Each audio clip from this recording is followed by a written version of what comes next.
Sugar was stealing my life. And I'm going to tell you today why I gave up sugar at 76 and I got my energy back. Hi, beautiful people. It's Pamela. And I'm going to tell you the truth. Today, I'm going to tell you about why I gave up sugar. One of the biggest things, not necessarily because of weight, these were the things that made me feel older when I was having sugar. I had brain fog, I had low energy, my mood swings, I had inflammation. I could feel the inflammation in my body, and I'd have afternoon crashes. I'll tell you what I noticed after I quit having the sugar was I started thinking clearly, I had more energy, I had better moods, I slept better, and less bloating. I am a chocoholic. I love chocolate. I love sugar. I love eating anything that is pasty and sweet and easy to chew, but I know that those things aren't good for me. And the other thing I have to say is that I let sugar comfort me. It helped me when I felt alone. It helped me keep me from growing. It helped me to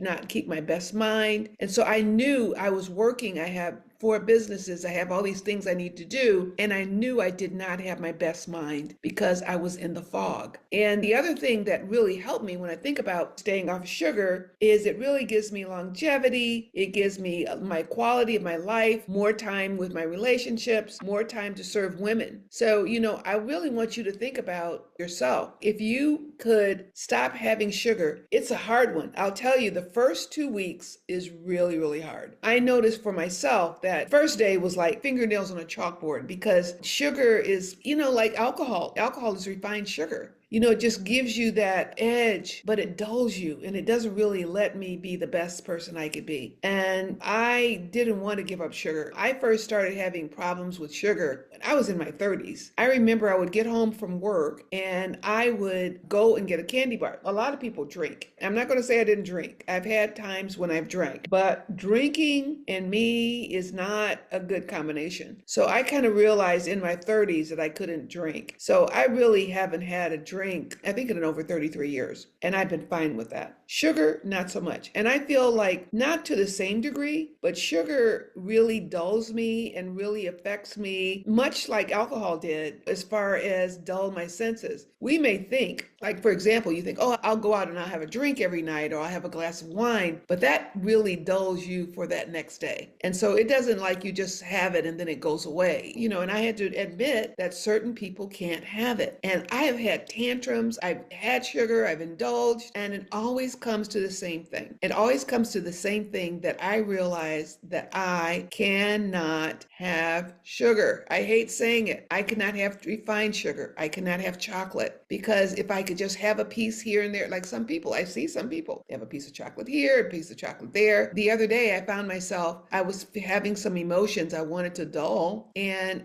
I ended up eating sugar all day. So, I really have to be careful. I'm telling you, I know it's not easy. It may take you a while. You can have support. There are food programs. FAA, if you go and Google FAA, Food Addicts Anonymous, is really a good meeting if you want to try to start. And even if you wanted to just go and just listen to the meetings without even changing your food, but just listening, a group of people who are able to not live on sugar. If I can stop at 76, so can you. The first thing I would suggest is that you look and see what is sugar doing to you. If you're not performing well, if you're feeling sluggish, if you're having no energy, or you're feeling like every few hours you have to pop some more sugar or chocolate or something to rev up your system, and not to mention the health problems. I thank goodness diabetes runs in my family. My brother actually lost his limbs due to that. I'm very grateful that I always monitored my sugar. I've gotten on and off sugar, but I think this is it. I think I've realized at 76, Pamela, you're so much healthier and happier if I don't have sugar. So if you want to have a life that's more full and more energetic and